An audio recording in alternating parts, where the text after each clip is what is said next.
तो आइए हम पढ़ेंगे नीति वचन अध्याय 4 और उसकी 6 से 8 तक हम पढ़ेंगे। सभी निकाल लें नीति वचन और इस बात को, इस वचन को आज अपने हृदय रूपी पट्टियों पर लिख लें और हमेशा उसे याद रखें और जब भी आप कोई काम करें उसे इस्तेमाल करें। हालेलुया। और इस वचन को भूलना नहीं है। तो आज हम देखेंगे बुद्धि के बारे में। नीति वचन अध्याय 4 और उसकी 6 से 8 तक हम पढ़ेंगे। हालेलुया। हालेलुया। हालेलुया। पढ़े। बुद्धि को न छोड़, बुद्धि को न छोड़, वह तेरी रक्षा करेगी, वह तेरी रक्षा करेगी, उससे प्रीति रख, उससे प्रीति रख, वह तेरा पहरा देगी। हालेलुया। यहाँ पर वचन में लिखा है बुद्धि को न छोड़ और वो क्या करेगी? तेरी रक्षा करेगी। बुद्धि क्या करती है? रक्षा करती है। बुद्धि को न छोड़, वह तेरी रक्षा करेगी। आगे, बुद्धि श्रेष्ठ है, बुद्धि को न छोड़, वह तेरी रक्षा करेगी, उसे प्रीति रख, वह तेरा पहरा देगी। पहरा देगी। उसे क्या करना है? प्यार करना है, प्रेम करना है। जब आप खुदा से प्रेम करोगे, उसे प्रार्थना करोगे, तो बुद्धि भी परमेश्वर ही देता है, क्योंकि बाइबल हमें ऐसा बताती है। तो उसे क्या करना है? हमेशा के बुद्धि को श्रेष्ठ है, इसलिए उसकी प्राप्ति के लिए यत्न कर। जो कुछ तू प्राप्त करे उसे प्राप्त होकर, परंतु समझ की प्राप्ति का यत्न घटने न पाए। बुद्धि क्या है? श्रेष्ठ है। बुद्धि जो है श्रेष्ठ है, इसीलिए उसकी प्राप्ति के लिए यत्न कर। बुद्धि इतनी आसान नहीं मिल जाती। बुद्धि के लिए क्या करनी पड़ती है? मेहनत करनी पड़ती है। यदि हम लेट के कहें मुझे बुद्धि दे, मुझे बुद्धि दे, तो ऐसे बुद्धि कभी नहीं मिलती। बुद्धि के लिए मेहनत करनी पड़ती है, प्रार्थना करनी पड़ती है, खुदा की कलाम को पढ़ना पड़ता है और गहराई में जाना पड़ता है। और जब हम खुदा की कलाम से लिप्त जाएंगे तो परमेश्वर हमें क्या देगा? बुद्धि देगा, बुद्धि देगा और समझ देगा। और उस जब बुद्धि हमें मिलेगी तो हर काम हम बुद्धि से कर सकते हैं। हालेलुया। बाइबल तभी तो बताते हैं क्योंकि बुद्धि श्रेष्ठ है, इसीलिए उसकी प्राप्ति के लिए यत्न कर। आगे, जो कुछ तू प्राप्त करे उसे प्राप्त होकर, परंतु समझ की प्राप्ति का यत्न न घटने पाए। हाँ, जो कुछ तू प्राप्त करे उसे प्राप्त होकर, परंतु समझ की प्राप्ति के लिए यत्न घटने न पाए। आप मसीह में आए हो, आप घटे ना, लेकिन आप बढ़े। देख, बच्चा जब पैदा होता है उससे भी उसका वेट घटने लगता है, वेट कम होने लगता है, तो माँ को क्या हो जाती है? चिंता हो जाती है कि उसका वजन दिन प्रतिदिन घट रहा है। तो इसीलिए आप मसीह में हैं, घटे ना, लेकिन बढ़ते ही बढ़ते चले जाएं। बुद्धि जो है वो बहुत श्रेष्ठ है, क्योंकि बाइबल हमें बताती है उसकी बढ़ाई कर, तब वह तुझे बढ़ाएगी, और जब तू उसे लिप्त हो जाएगा तब वह तेरी महिमा करेगी। हालेलुया। जब आप बुद्धि की बढ़ाई करेंगे, परमेश्वर की बातों को बोलेंगे, उसके कलाम को बोलेंगे, उसे प्यार करेंगे, और जब आप उसे लिप्त हो जाएंगे तो दूसरे लोग जान लेंगे कि ये बंदा परमेश्वर का जन है। हालेलुया। जान जाएंगे? नहीं जान जाएंगे, क्योंकि बुद्धि श्रेष्ठ है। और बाइबल जैसे हमें बताती है कि बुद्धि जो है वो हर कार्य के लिए हमें चाहिए। नीति वचन अध्याय 3 उसकी 13 से हम 14 तक पढ़ेंगे। 3 की 13 से 14 तक। क्या ही धन्य है वह मनुष्य जो बुद्धि तो पाए, और वह मनुष्य जो समझ प्राप्त करे।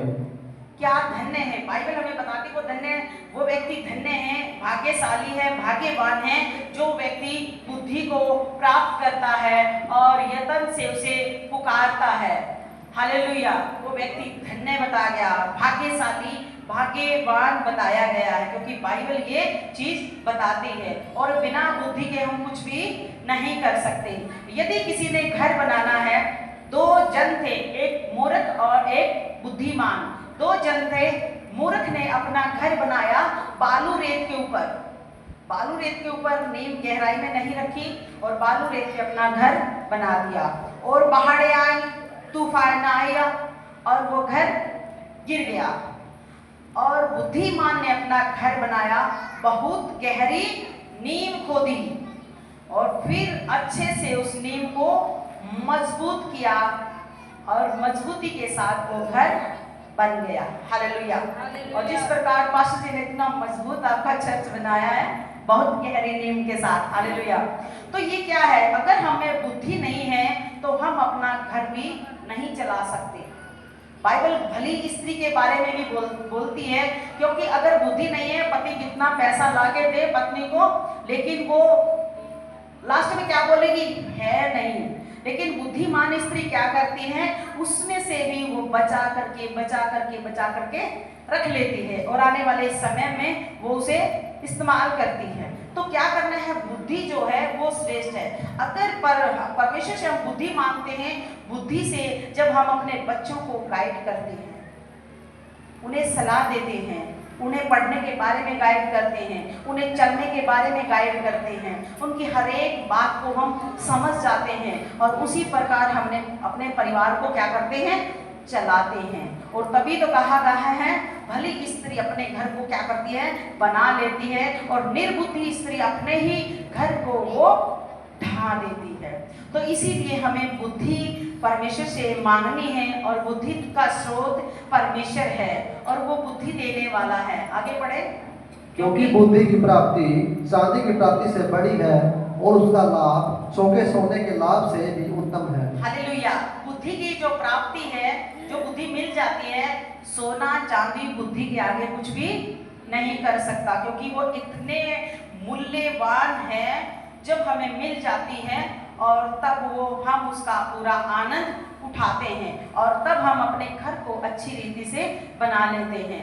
और मसीह में आने से पहले, मैं अपनी गवाही को भी देती हूँ, मसीह में आने से पहले मैं रोहतक पीजीआई मेंटल हॉस्टल में बंद थी और 13 वार्ड में, और कैसे परमेश्वर ने मुझे इस्तेमाल किया और कैसे परमेश्वर आज मुझे इस्तेमाल कर रहा है। और मैं हमेशा परमेश्वर से कहती हूँ, परमेश्वर मुझे बुद्धि दे, बुद्धि दे, बुद्धि दे। आज परमेश्वर आप लोगों के बीच में मुझे प्रचार के लिए इस्तेमाल कर रहा है, हर चीज के लिए, गृहस्थी के लिए, हर चीज के लिए, बिजनेस के लिए, हर चीज के लिए परमेश्वर ने मुझे इस्तेमाल किया है। हालेलुया। और हम यही चाहते हैं कि परमेश्वर, जो राजा सुलेमान ने परमेश्वर से क्या मांगा, बुद्धि मांगी। उसने कहा, हे परमेश्वर, ये लोग तो तूने मुझे दे दिए और इन्हें कैसे गाइड करूं, मुझे बुद्धि भी दे। परमेश्वर ने कहा, क्या मांगना है मांग।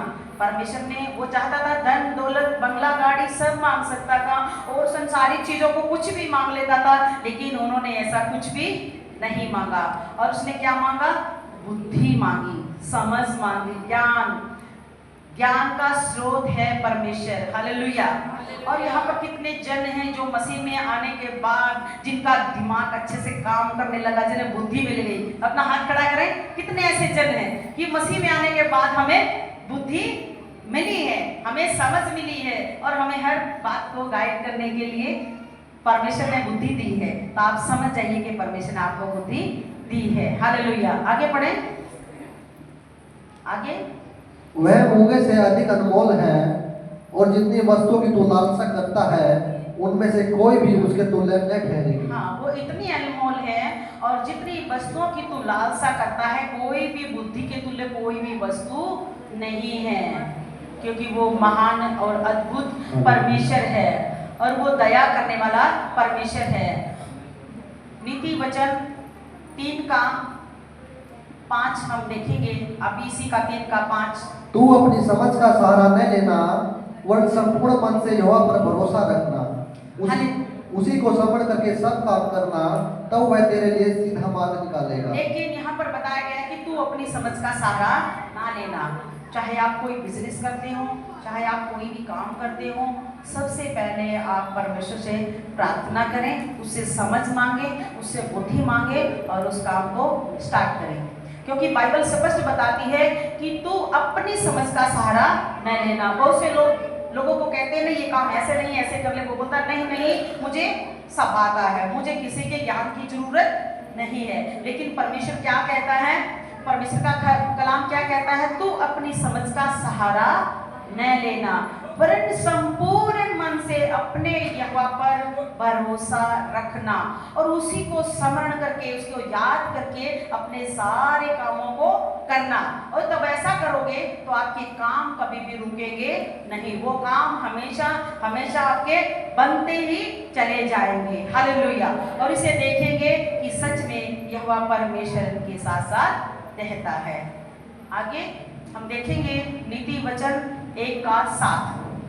यहोवा का भय मानना बुद्धि का मूल है, बुद्धि और शिक्षा को मूढ़ ही लोग तुच्छ जानते हैं। हाँ, ये कितनी अच्छी बात है कि यहोवा का भय मानना बुद्धि का मूल्य है। बुद्धि कैसे प्राप्त होगी, पहले अपने परमेश्वर से डरें। यदि मैं पाप में चला जाऊंगा तो मेरा परमेश्वर मुझे देख रहा है। यदि किसी के अंदर अपने पिता का, अपने खुदा का भय नहीं है, वो कैसे उस बुद्धि को प्राप्त कर सकता है? नहीं कर सकता, क्योंकि उसे कोई किसी का डर नहीं है और वो अपनी समझ के द्वारा हर कामों को वो करता है। लेकिन यहाँ बाइबल में हमें बताया है कि उसे स्मरण करना, पहले प्रार्थना करो, पहले उसे याद करो और उसके बाद अपने काम को करो। लेकिन यहाँ पर हम देखते हैं यहोवा का भय मानना बुद्धि का मूल्य है और बुद्धि और शिक्षा को मूढ़ ही लोग तुच्छ जानते हैं। मूढ़ ही बोलते ना कि कई बार बोलते हैं कि ये तो मूढ़ी व्यक्ति है, इसका मूड होगा तभी करेगा, ये तो नहीं मानेगा। ऐसा कई बार इस्तेमाल करते हैं आप इस शब्द को।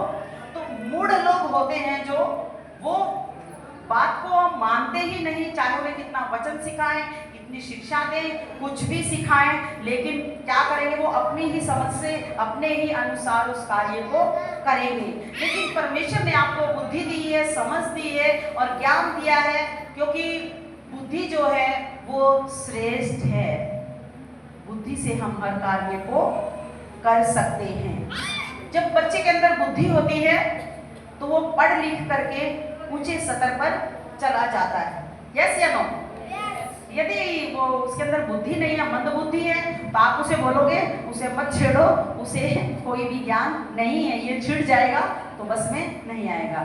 तो बुद्धि जो है वो श्रेष्ठ है और मूढ़ी लोग बुद्धि की बातों को क्या करते हैं, तुच्छ जानते हैं।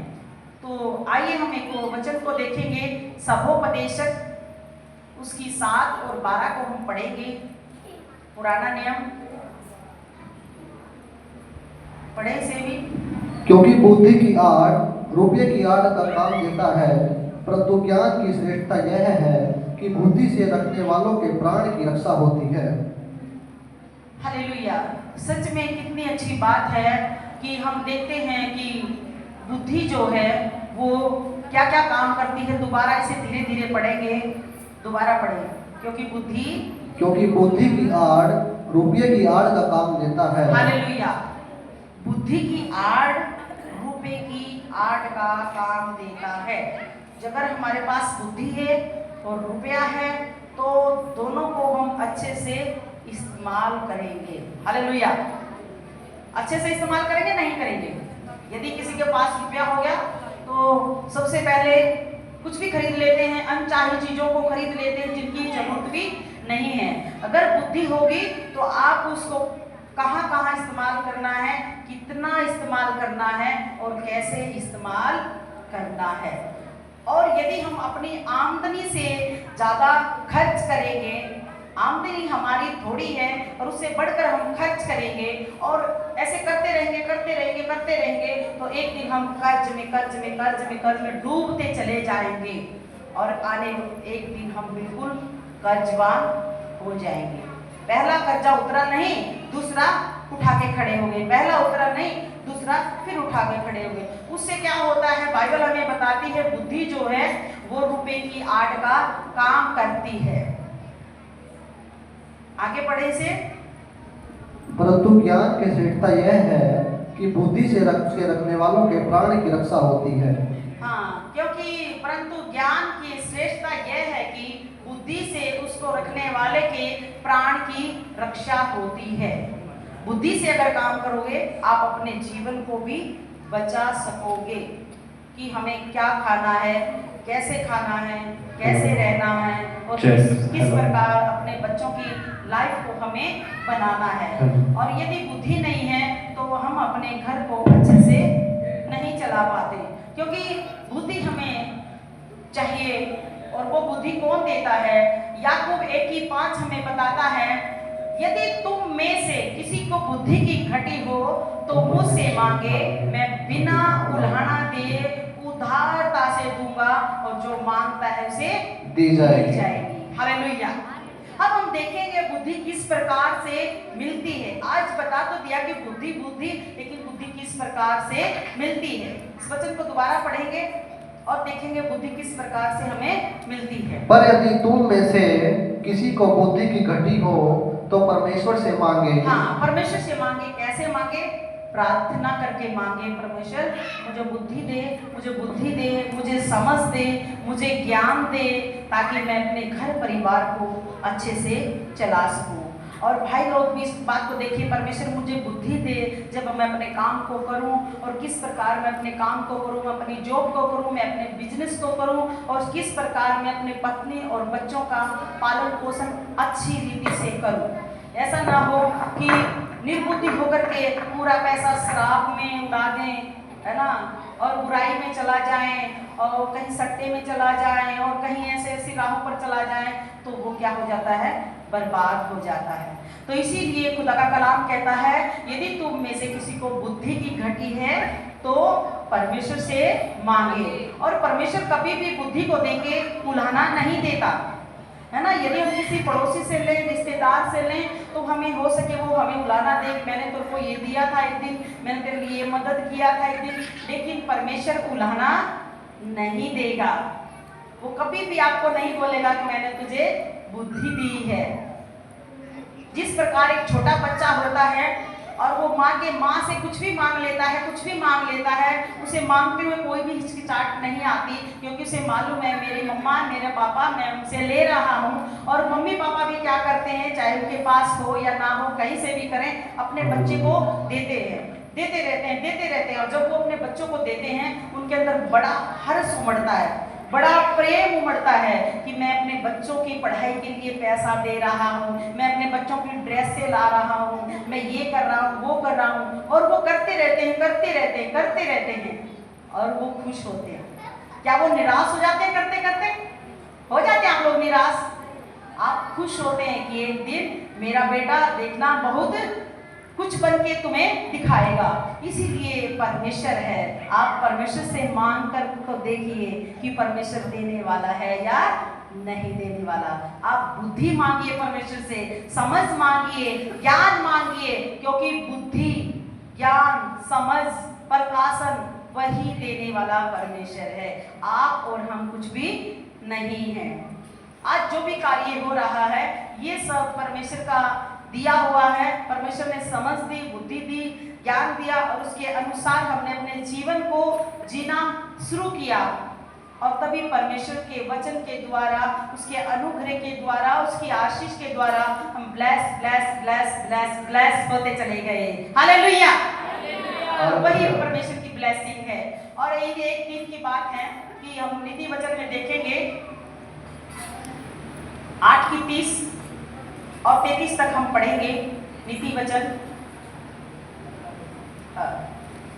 तब मैं कारीगर सी उसके पास थी और प्रतिदिन मैं उसकी प्रसन्नता थी और हर समय उसके सामने आनंदित रहती थी। मैं उसकी बसाई हुई पृथ्वी से प्रसन्न थी और मेरा सुख मनुष्य की संगति से होता था। इसलिए अब हे पुत्रों मेरी सुनो, क्या ही धन्य है वह जो मेरे मार्ग को पकड़े रहते हैं। शिक्षा को सुनो और बुद्धिमान हो जाओ, उसके विषय में अनसुनी न करो। हालेलुया। अभी हमने देखा है, तब मैं कारीगर सी उसके पास खड़ी थी, प्रतिदिन उसकी प्रशंसा करती थी। हालेलुया। उत्पत्ति में जब सृष्टि रची गई, सबसे पहले वहां पर बुद्धि ने काम किया। पानी इकट्ठा हो जाए, पेड़ दिन और रात को अलग अलग किया, और किस प्रकार पेड़ पौधे मानव कैसे उनके नाम रखे। और बाइबल हमें बताती है कि बुद्धि ने वहां पर जो है उत्पत्ति के पहले अध्याय में काम किया। तब में वह कारीगर कारीगर मतलब काम करने वाला कारीगर की तरह में वहां पर मौजूद थी। हालेलुया। क्योंकि बाइबल हमें स्पष्ट बताती है कि वह कारीगर सी वहां थी। शिक्षा को सुनो और बुद्धिमान हो जाओ, उसके विषय में अनसुने ना करो। शिक्षा को क्या करना है? सुनना चाहिए, सुन करके मनन करना चाहिए, उसके अनुसार अपने जीवन को जीना चाहिए। लेकिन जब कुछ लोग चर्च में भी आते हैं और चर्च में वचन चलता रहेगा, फुसफुसाते रहेंगे, बात करते रहेंगे, एक दूसरे को कानों में बोलते रहेंगे, वहां देख लेते हैं कि क्या ये शिक्षा को सुन रहे हैं या अनसुनी कर रहे हैं। जिस समय ऐसा कोई कुछ लोग करते हैं, जिस समय वो खुद प्रार्थना करते हैं तो परमेश्वर भी अनसुनी कर देगा, तो हमारे लिए कितना मुश्किल होगा। यस या नो? जब आप चर्च आते हैं तो शिक्षा को क्या करें? ध्यान से सुने। आप कीमती समय लेकर के परमेश्वर के भवन में आए हैं, किराया लगा के आए हैं, आप बड़ी दूर से आए हैं, कैसे कैसे आप परिस्थितियों को में से निकल के आए हैं, आप जानते हैं। लेकिन शिक्षा को क्या करना है? ध्यान से सुनना है। बुद्धि को, शिक्षा को जब हम ध्यान से सुनोगे और उसी में बढ़ते जाओगे, फूलते जाओगे। हालेलुया। और जब हम देखते हैं, मैं उसकी बसाई हुई पृथ्वी से प्रसन्न थी और मेरा सुख मनुष्य की और मेरा मुख मनुष्य की शक्ति से खुश हो जाता था। है ना? कई लोग चर्च में आके जब वचन को सुनते हैं आनंद से भर जाते हैं, खुश हो जाते हैं, और बाइबल पढ़ते हैं तब खुश हो जाते हैं, घर में आराधना करते हैं तब खुश हो जाते हैं। हालेलुया। क्योंकि खुदा का कलाम हमें ये बताता है। आगे 32 में आए। इसलिए अब हे पुत्रों वे सुनो, क्या ही धन्य है वे जो मेरे मार्ग को पकड़े रहते हैं। हाँ, इसलिए अब है मेरे पुत्रों मेरी सुनो, क्या ही धन्य हैं वे जो इस मार्ग को पकड़े रहते हैं। बुद्धि की बातों को सुनते हैं, ध्यान से उस पर चलते हैं, मनन करते हैं और उसे थामे रहते हैं। खुदा के वचन को थामे रहते हैं, और जब कभी भी वो चलते हैं, कोई भी बात आ जाती है या समस्या आ जाती है, दुख आ जाती है, जब भी वो चलते हैं तो बुद्धि जो है उन्हें हर तरह से क्या करती है? गाइड करती है, सिखाती है, बनाती है उनके जीवन को। हालेलुया। क्योंकि बुद्धि जो है वो श्रेष्ठ है। नीति वचन 9:8 को हम देखेंगे। बुद्धिमान को शिक्षा दे, ठट्ठा करने वाले को न डांट, ठट्ठा करने वाले को न डांट, ऐसा न हो कि वह तुझसे बैर रखे। बुद्धिमान को डांट, वह तो तुझसे प्रेम रखेगा। हालेलुया। कई बार आपके अगुवे आपको डांटते हैं, लेकिन कुछ लोगों को डांटते नहीं है, क्योंकि वो डांट से विरोध कर लेते हैं, बुरा मान जाते हैं। लेकिन बाइबल हमें क्या कहती है? ठट्ठा करने वाले को न डांट, ऐसा न हो कि वह तुझसे बैर रखे। मजाक करते हैं, बेफजूल की बातें करते हैं, बकवास करते हैं, बोलते रहते हैं, अनाप शनाप बातें, कहते उनको मत डांट, रहने दे, वो नहीं अगर मानते तो उन्हें छोड़ दे। लेकिन हम दूसरी बात को देखते हैं, बुद्धिमान को डांट, वह तो तुझसे प्रेम रखेगा।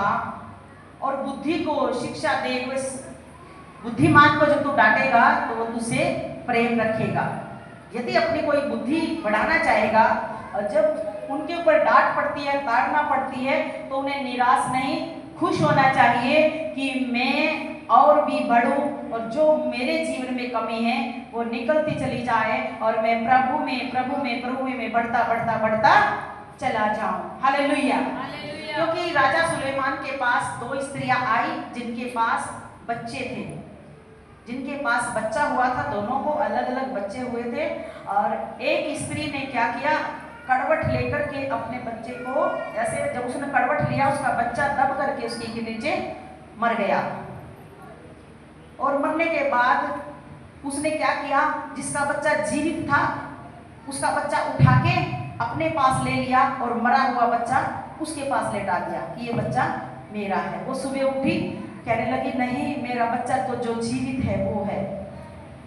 और जिनका बच्चा मरा था ना, बोली नहीं, मरा हुआ तो तेरा है, मेरा तो जिंदा बच्चा है। और उनका बहुत बड़ा झगड़ा हो गया। अब मरे हुए बच्चे को कौन लेगा? और एक माँ अपने बच्चे को पहचान लेती है, पहचानती है ना।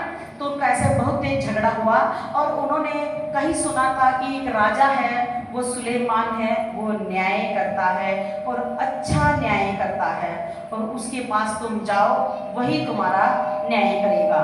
और वो दोनों स्त्रियां उसके पास चली गई। वो कह रही है कि नहीं, मरा हुआ बच्चा इसका है, और वो कह रही है नहीं, जिंदा बच्चा मेरा है। और वो दोनों का आपस में उनके सामने भी झगड़ा हो गया। तो राजा सुलेमान ने बोला, ठहरो, तलवार लेके आओ, तलवार लेके आओ, इस बच्चे के हम 2 टुकड़े कर देंगे, एक उस माँ को दे देंगे, उस माँ को दे देंगे। तो जिसका बच्चा नहीं था वो सोचती थी तेरा तो चला ही गया, और इसका भी जाना चाहिए। वो बोली, जिसका बच्चा नहीं था ना, वो बोली ठीक है, अब कर दो, इसके टुकड़े कर दो।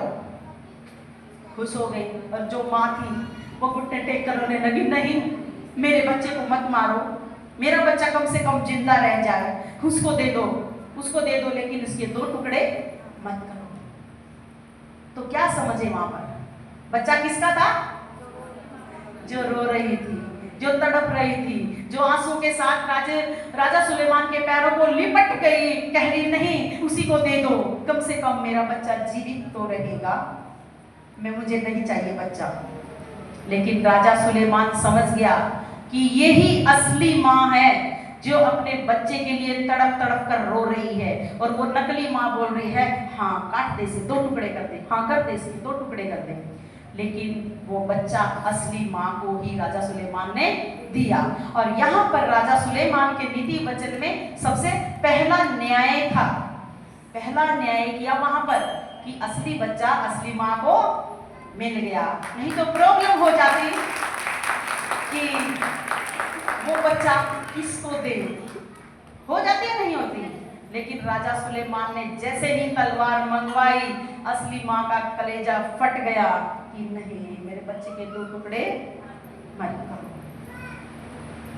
आपका परमेश्वर आपसे बहुत प्यार करता है, बहुत प्यार करता है। उसने अपने आप को आपके और हमारे लिए बलि दे दिया। हालेलुया। तो वो जो राजा सुलेमान के पास स्त्रियां आई, उनका न्याय कैसा हुआ? अच्छा हुआ ना? जो जिसका था वो उसे मिल गया। तो इसी प्रकार हम परमेश्वर के बातों को देखते हैं। नीति वचन अध्याय 10 और उसकी 23 आयत को हम देखेंगे। नीति वचन अध्याय 10 की 23। मूर्ख को तो माँ बाप करना हंसी की बात जान पड़ती है, परंतु समझ वाले पुरुष में बुद्धि रहती है। हालेलुया। अभी हम यहाँ पर देखते हैं कि मूर्ख को तो महापाप करना हंसी की बात जान पड़ती है।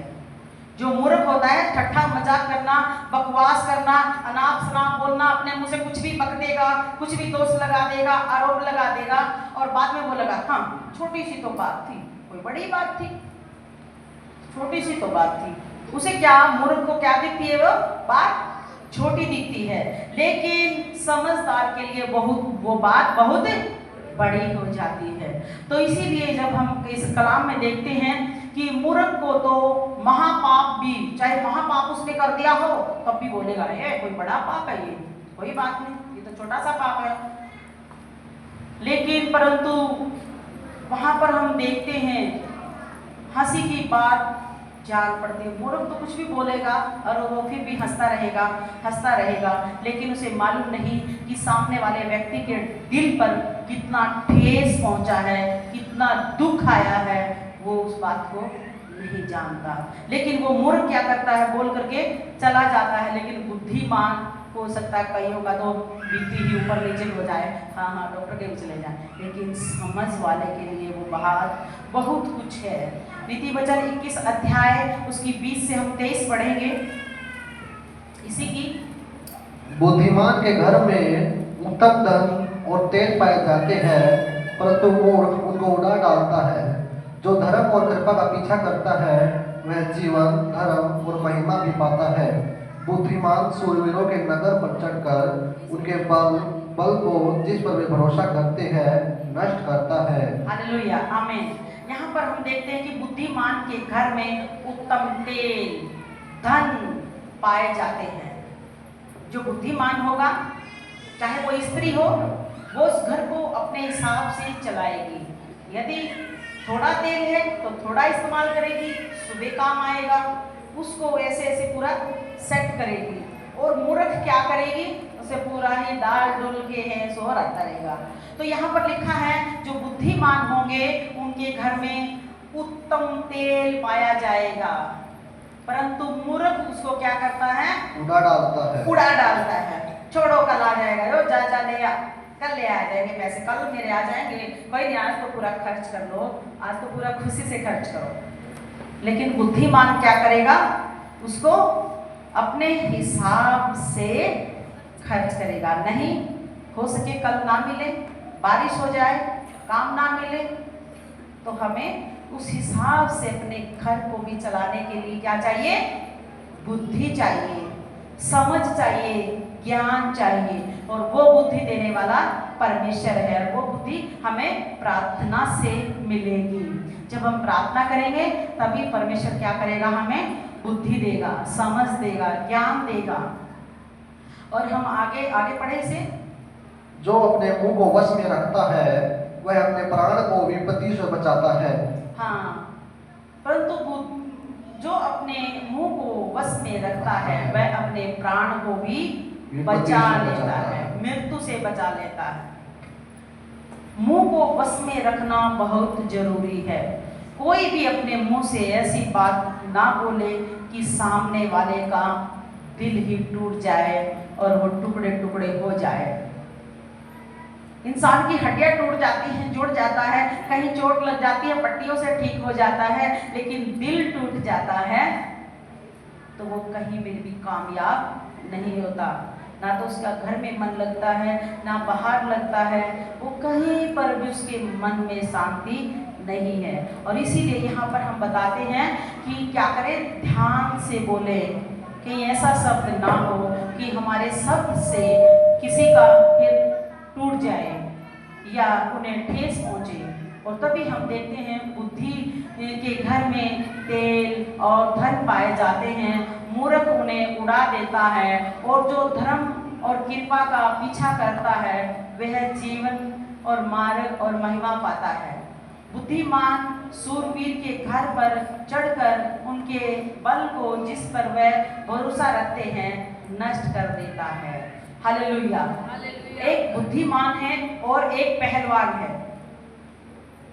पहलवान तो अपने बल के ऊपर जीतने की कोशिश करेगा कि मैं बहुत ताकतवर हूं और मैं सारी बातों को जीत जाऊंगा और मैं जिसे चाहूं मार सकता हूं और मैं बहुत कुछ कर सकता हूं। और जो बुद्धिमान है वो अपनी बुद्धि से काम लेगा, है ना। गोलियत जो था वो बहुत हट्टा कट्टा पहलवान था और वो तलवार लाठी भाले पता नहीं क्या क्या लेकर के वो एक राजा को मारने के लिए आया।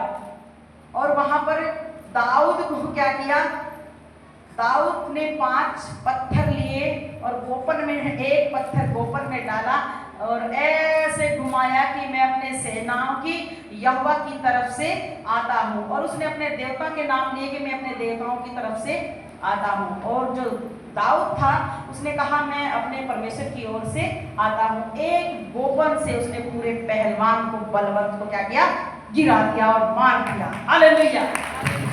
तो इसीलिए हर काम के लिए, हर घर के लिए, परिवार के लिए, फैमिली के लिए, अपने बच्चों के लिए, पत्नी को भी अपने पति के लिए कि मैं अपने पति से किस व्यवहार से बात करूं, कैसे प्यार से मैं उसको गाइड करूं और किस प्रकार मैं अपने पति के साथ मिलकर के उनके साथ चल सकूं और उनके साथ एकजुट रह सकूं। और पति को भी चाहिए यदि मेरी पत्नी गुस्सा है तो मैं किस प्रकार उसके गुस्से को ठंडा करूं और किस प्रकार मैं उससे प्यार करूं और किस प्रकार मैं उसे शांत करूं। और बुद्धि वहां पर काम करेगी तो वहां पर झगड़ा नहीं होगा। हालेलुया। क्योंकि पति भी बुद्धि से काम करेगा और पत्नी भी बुद्धि से काम करेगा। जब वो पूरा बुद्धि से काम करेंगे तो वो अपने घर को क्या करेंगे, अच्छे से चलाएंगे और आने वाले परिवार को भी अच्छे से बनाएंगे और उनका जो बुद्धि होगी पूरा घर में शांति शांति हो जाएगी। हालेलुया। और जहां मूर्खता होगी वहां पर क्या होगी? पूरा डिस्को होगी। ले तूने मेरे को बोल दिया, मैं तेरे को 4 बोल के पैंडा छोड़ूंगी। वो तूने मेरे को क्यों बोला, तूने मेरे को क्यों बोला? वहां पर मूर्खता है। क्या है वहां पर? मूर्खता। लेकिन मूर्खता का इस्तेमाल ना करें, बुद्धि का इस्तेमाल करें, समझ का इस्तेमाल करें। अपने परिवार को किस रीति से हमें चलाना है और थोड़े पैसों में हमें अपने घर को कैसे चलाना है। अगर हमारे पास ज्यादा आ जाए तो भी हमें कैसे उसको इस्तेमाल करना है। लेकिन परमेश्वर का भय, बाइबल हमें बताती है, जो परमेश्वर का भय मानते हैं वो ही बुद्धि का मूल्य है, स्रोत है। स्रोत का मतलब कुएं में से हम जितना निकाले आप कुएं में से कितना मर्जी पानी निकालते रहो, क्योंकि कुएं के अंदर एक ऐसे स्रोत होते हैं, है ना, वो पानी को खत्म नहीं होने देते, निकलता रहेगा। वही आपका परमेश्वर है, अच्छा स्रोत परमेश्वर है। हालेलुया। वो अनुग्रहकारी और दयावान परमेश्वर है। और मेरे साथ एक और वचन पढ़ेंगे, नीति वचन 2 का 6 और 7। 2 का। और किस प्रकार परमेश्वर अद्भुत रीति से पूरी सृष्टि को रचा है और हम सबको बनाया है, और किस प्रकार परमेश्वर ने जोड़ा जोड़ा प्राणी को बनाया और हम सबको परमेश्वर ने समझ दिया, ज्ञान दिया। 2 का 6। क्योंकि बुद्धि यहोवा ही देता है, ज्ञान और समझ की बातें उसी के मुख से निकलती है। यहाँ पर स्पष्ट लिखा है, क्योंकि बुद्धि यहोवा ही देता है और समझ की बातें उसी के मुख से निकलती है। ये जो वचन है, एक एक वचन परमेश्वर का ताया हुआ वचन है, वो सत्य वचन है। और उन वचनों के अनुसार जब आप और हम जीवन चलते हैं तो वो सोचो परमेश्वर अपने ज्ञान से, बुद्धि से, प्रकाशन से, समझ से हमें भर करके इस्तेमाल करता है। हालेलुया।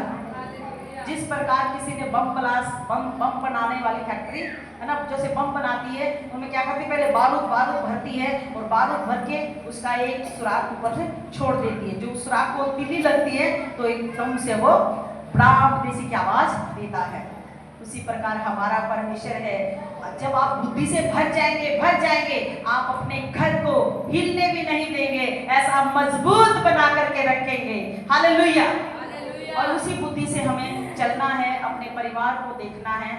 और आगे साथ में आए, इसी के साथ वह सीधे लोगों के लिए खरी बुद्धि रख छोड़ता है, जो खराई से चलते हैं उनके लिए वह ढाल ठहरता है। वो सीधे लोगों के लिए खरी बुद्धि रख छोड़ता है, परंतु जो खराई से चलते हैं वह है। हालेलुया। खराई से चलना है, सच्चाई से चलना है, प्रभु में बने रहना है, ईमानदार और वफादार प्रभु में बने रहना है, और पहला स्थान अपने परमेश्वर को देना है, और बाद में सब कामकाज करना है। जैसे कहा ना, तू अपनी समझ का सहारा न लेना, वरन संपूर्ण मन से यहोवा पे भरोसा रखना। और जब हम संपूर्ण मन से सारे कामों को यहोवा के ऊपर छोड़ देंगे और बुद्धि के साथ उन बातों को करेंगे, आप सलाह ले सकते हैं, अपने अगुवे की सलाह ले सकते हैं, आप प्रार्थना करवा सकते हैं। अब एक दूसरे की फैमिली में पति पत्नी की सलाह ले सकता है, पत्नी पति की सलाह ले सकती है, और मिलजुल करके उस काम को करें, ताकि जो आप काम करें, बाइबल बताती है जहाँ 1 या 2 जन मेरे नाम से इकट्ठे होते हैं तो मैं उनके बीच में होता हूँ। जब आप पूरी सलाह के साथ उस काम को करेंगे, वो काम कभी भी रुकेगा नहीं, क्योंकि दोनों की जो परमेश्वर ने बुद्धि दी है, उस बुद्धि के अनुसार आप उस काम को करेंगे। हालेलुया। नीति वचन 12 की 15 लास्ट वचन पढ़ें।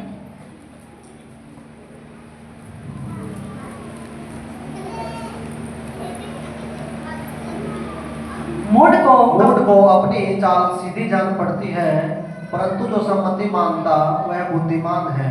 मूढ़ को अपनी चाल सीधी जान पड़ती है। अगर आप किसी को कहें कि भाई तू भी परमेश्वर से बुद्धि मांग ले, वो आपको बोलेगा नहीं, मेरे अंदर तो बहुत बुद्धि है, बुद्धि तो तुझे मांगने की जरूरत है।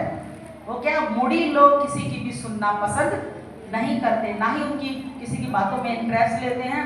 बस वो अपनी बातों को ऊपर रखते हैं और अपनी ही बातों को क्या करेंगे, हम सबसे बुद्धिमान हैं। और जो बाइबल हमें क्या बताती है, इससे आगे पढ़ेंगे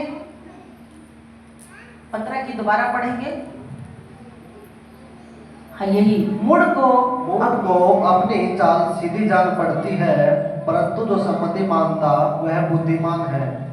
परंतु जो संपत्ति मानता है वह बुद्धिमान है।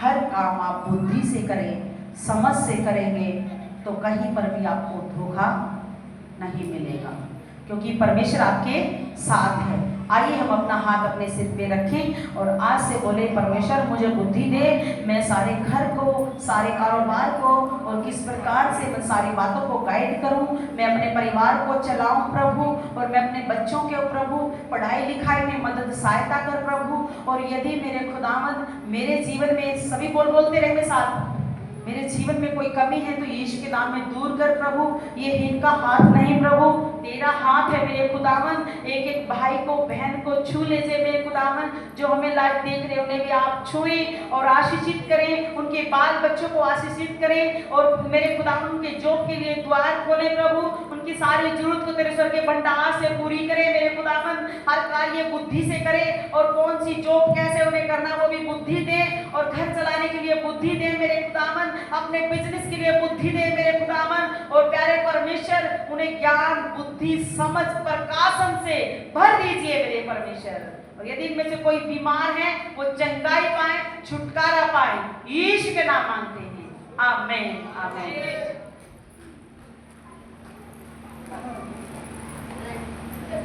हालेलुया।